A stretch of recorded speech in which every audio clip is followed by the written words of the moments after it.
yung mga bulaklak dito. Ilan days na lang maglalagas at maging dahon na. Yan.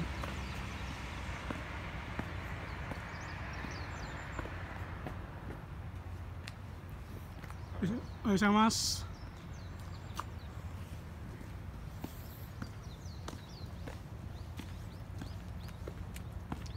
Yan. Dami mo. Si Lolo naglalakad. Yan ang pinaka-exercise sila sa umaga eh. Walking. Yung mga lolo.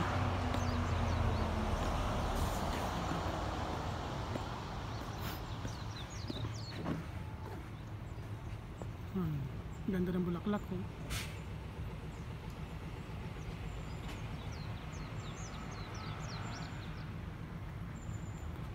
Ayun, nagdadahon na. Mga 2 days, 3 days na lang to, dahon na lahat to.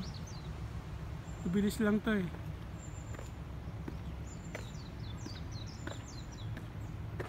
Mabilis magdahon.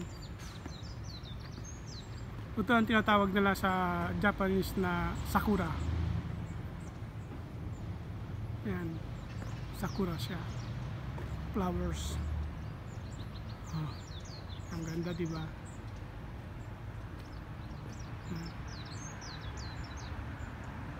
Okay.